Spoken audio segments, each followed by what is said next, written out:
Hello dear students, as you know very well कि tomorrow will be the paper of English of 10th CBSE और निश्चिंत रहिए बच्चों, इस पेपर में आपको बहुत बेहतरीन करना है और आप इसको करके बताएंगे। उसके लिए कई ट्रिक्स आपको यूज करनी होगी। सबसे पहले मैं चाहूंगा कि आप समराइजली ये समझ लें कि आपका जो 80 नंबर का 80 मार्क्स का जो पेपर होगा वो कैसा होगा, किन सेक्शंस में डिवाइड होगा। The one reading section, second grammar and writing section जो 20 मार्क्स का है, रीडिंग आपका 20 मार्क्स का है और लिटरेचर पोर्शन आपका 40 मार्क्स का है। तो अब ये तीनों सेक्शंस मिलकर 80 मार्क्स आपके होते हैं। अब जो बच्चे इतना अच्छे से नहीं पढ़ पाए, मैं उन्हें बता दूं, उनके लिए सबसे अच्छा बेनिफिशियल होगा रीडिंग सेक्शन 20 मार्क्स का, साथ में उनको लिटरेचर पोर्शन में भी पैसेजेस मिलेंगे दो टाइप के। एक प्रोज में सीन पैसेज मिलेगा और एक पोइटिक पैसेज मिलेगा जिसमें आपको क्वेश्चंस के आंसर देने हैं 5 नंबर के, 5 नंबर के। तो यहाँ पर वेटेज हो जाएगा आपका 20 and 10 मार्क्स की, वो पैसेज होंगे दोनों सीन 30 मार्क्स। लेकिन हम चाहेंगे कि आप बेस्ट करें, पासिंग मार्क्स नहीं बल्कि बेस्ट से बेस्ट करें और इजीएस्ट वे में आंसर देने का प्रयास करें और यकीन मानिए आप बेहतरीन करेंगे। लास्ट मोमेंट है, ज्यादा टेंशन नहीं लेनी है। समराइजली आपको लगभग हर चैप्टर देख लेना है, उसमें जो मेन पॉइंट्स हैं, पोएम्स की थीम क्या है, पोएम में वो जो पोइट है वो कौन सा मैसेज आपको देना चाहता है, वो आपको अच्छे से लर्न करना है। हम शॉर्ट में चलना चाहेंगे। सबसे पहले जो रीडिंग सेक्शन आता है बच्चों, 3 आवर्स का आपका पेपर होगा, तो सबसे पहले आपको ए सेक्शन ही करना होगा, बिकॉज इसमें जो 10-10 नंबर के 2 पैसेजेस हैं अनसीन, उसमें प्रत्येक क्वेश्चन 1-1 नंबर का होगा। अगर वो आप बहुत बेहतरीन कर पाते हैं तो राइटिंग सेक्शन में और ग्रामर में आपको प्रॉब्लम नहीं होगी, स्पेशली लिटरेचर में भी प्रॉब्लम नहीं होगी, क्योंकि डिपेंड करता है कि बिगिनिंग हमारी अगर बेस्ट होती है तो हम लास्ट तक अच्छा मेंटेन कर पाते हैं, अच्छा लिख पाते हैं और एग्जामिनर की तरफ से अच्छे मार्क्स ले पाते हैं।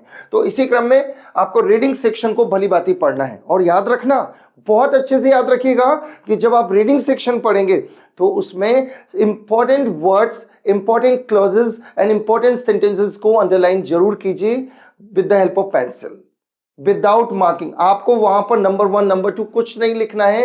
If you think that this line is very important for writing the answer, you must underline the particular line during reading the passage.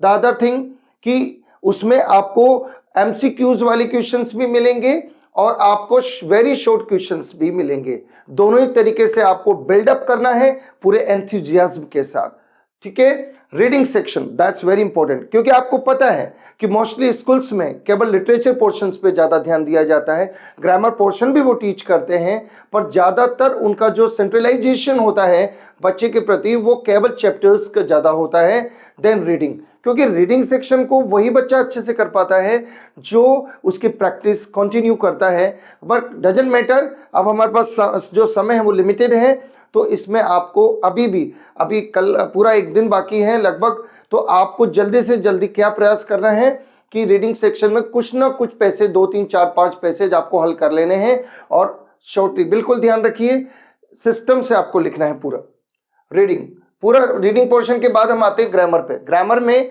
लगभग ऑलमोस्ट आपके 5 टॉपिक्स हैं, जिनमें 1 determiner, the second models, third tenses, correct form of the verb, अब 4th subject verb agreement, Concord भी बोलते हैं इसको, और रिपोर्टेड स्पीच। आपको बता दूं कि डिटर्मिनर जो आएगा पूरे एक लाइन में आएगा, क्रम में आएगा, उसमें वो एमसीक्यूज में देगा कि कौन सा उसमें उचित है और कौन सा अनुचित है, कौन सा मेंशन करना है और कौन सा नहीं करना है। मॉडल्स में भी यही होगा, ब्लैंक दिया होगा, ऑप्शंस आपको एमसीक्यूज के रूप में दिए होंगे, can, could, may, might, must, should, ought to, would, shall, will etcetera, कुछ भी। के अलावा टेंसेज में बाकायदा आपको पूरा का पूरा सेंटेंस ब्लैंक दिया होगा और आपको उसमें भी एमसीक्यूज मिलेगा। सब्जेक्ट वर्ब एग्रीमेंट ये भी इस तरह से होगा जैसे one of the teachers blank take bracket में टी एवरी डे। तो अब हम यहां पर ध्यान रखेंगे कि every day is the adverb of present simple tense. तो वन ऑफ द टीचर्स, तो वन ऑफ द टीचर्स, बच्चा मोस्टली टीचर्स देखकर प्लूरल वर्ब यूज करेगा, मेन वर्ब, बट गलत बात है। One of the teachers, teachers में से एक, तो वहां पर आएगा टेक्स, टी टेक्स, एस लगेगा, that is called subject verb agreement. ये आप ध्यान रखिएगा। रिपोर्टेड स्पीच इस तरह से आएगा, ये एमसीक्यूज में नहीं आएगा आपके, मतलब ये आएगा कि आपको डायलॉग्स दिए होंगे, जैसे किसी लड़के ने बोला रोहन, उसमें नाम होगा Rohan, I am just going somewhere, उसने सेंटेंस डायलॉग बोला तो नीचे किसी अन्य का व्यक्ति का नाम आया, चाहे ललित है या ललिता नाम आया कि I am also going somewhere including my family members. तो अब उन दोनों का मिक्सअप आपको देंगे और जब वो देंगे तो उसमें ब्लैंक छोड़ेंगे, उसका सही आंसर आपको लिखना होगा। यह ग्रामर पोर्शन है जो पूरे 10 नंबर का है और 10 नंबर का याद रखिएगा, रीडिंग के बाद ग्रामर पोर्शन 10 नंबर का है, 10 नंबर का पोर्शन है, आपको ध्यान से क्वेश्चंस करने, 12 क्वेश्चंस होंगे और 10 अटेम्प्ट करने हैं आपको ग्रामर में। अदर राइटिंग सेक्शन पे हम आते हैं, राइटिंग स्किल पे हम आते हैं, तो राइटिंग स्किल में 2 क्वेश्चंस आएंगे 5-5 नंबर के, और पता है दोनों ही क्वेश्चंस में आपको क्या मिलेगा, ऑप्शन मिलेगा। पहला क्वेश्चन होगा जिसमें आपको लेटर है, उसी क्वेश्चन के ऑप्शन में लेटर मिलेगा। एक लेटर एडिटर वाला आएगा जिसमें आपको एडिटर को या तो कंप्लेन करनी होगी या कुछ लिखना होगा। दूसरा क्वेश्चन भी इसी से रिलेटेड होगा, आपको ध्यान रखना। फॉर्मल लेटर्स होंगे ये। जो अदर सेकंड क्वेश्चन है वो एनालिटिक पैराग्राफ होगा जिसमें आपको ग्राफ और पाई चार्ट वगैरह कुछ भी देकर आपसे क्वेश्चन अटेम्प्ट करेगा और आपसे आंसर लिखवाना चाहेगा। इसी क्रम में अब हम आते हैं सबसे मोटे पार्ट पर, यानी सबसे इंपॉर्टेंट पार्ट पर। इंपॉर्टेंट वैसे तीनों सेक्शन बहुत इंपॉर्टेंट है, लेकिन सबसे जो भारी, जो बहुत हैवी वेटेज रखता है वो है लिटरेचर पोर्शन, जिसमें अगर हम पहले 10 नंबर हटा दें, 40 में से 10 नंबर हटा दें तो 30 नंबर बचते हैं। उन 10 नंबर में पहला सीन पैसेज होगा फ्रॉम प्रोज, आपको जो सीन पैसेज होगा प्रोज में से होगा, और आउट ऑफ 2 होंगे, एक करना है, 5 नंबर का पैसेज होगा ये। इसमें क्वेश्चन 5 भी हो सकते हैं और 4 भी। अगर 4 क्वेश्चन होंगे तो एक क्वेश्चन जरूर 2 नंबर का होगा, बाकी के 3 क्वेश्चन 1-1 नंबर के होंगे। और अगर 5 क्वेश्चन देगा तो एवरी क्वेश्चन हैज 1 मार्क, इस तरह से डिवाइडेशन होगा। सेकंड सीन पोइटिक पैसेज आएगा, 2 देगा, ऑप्शन होगा, एक करना है, 5 नंबर का होगा। इसमें भी यही है, वो अगर 4 क्वेश्चन देता है तो एक 2 नंबर का होगा, बाकी 3 आपके 1-1 नंबर के होंगे। इस तरह से वेटेज आएगा क्वेश्चंस का। हम नेक्स्ट टर्म में चलते हैं, इसमें से 10 नंबर गए तो 30 रिमेनिंग हुए। तो 4 short questions from first flight जो आपकी टेक्स्ट बुक है उसमें से आपको ध्यान रखना है। वैसे तो वो 5 क्वेश्चन देगा, आउट ऑफ 5 देगा, लेकिन करने 4 हैं, और प्रत्येक क्वेश्चन की जो वर्ड लिमिट होगी मेरे प्यारे बच्चों वो 40 to 50 वर्ड्स होगी, यानी 4 से 6 लाइन्स के बीच में। मिनिमम आप 3 लाइन भी लिख सकते हैं अगर उसका आंसर क्वेश्चन हु में पूछा गया है और उसका शॉर्ट में क्वेश्चन है तो आप उसे 3 से 4 लाइन में लिख सकते हैं, और मैक्सिमम 5 से 6 लाइन आप 3 नंबर में रिकवर करेंगे। यानी आपने क्या समझा कि फर्स्ट फ्लाइट में से 5 क्वेश्चन आएंगे, 4 अटेम्प्ट करने हैं और प्रत्येक क्वेश्चन 3 नंबर का, तो ये आपका 12 नंबर क्लियर होता है। 2 short questions from footprint out of 3, 3 question होंगे लेकिन 2 करने हैं 3-3 नंबर के, यानी 6 नंबर आपके ये हुए। 12 और 6 18 नंबर के क्वेश्चंस होंगे दोनों बुक्स में से। लास्ट में हम चलते हैं दोनों मेजर क्वेश्चन पे।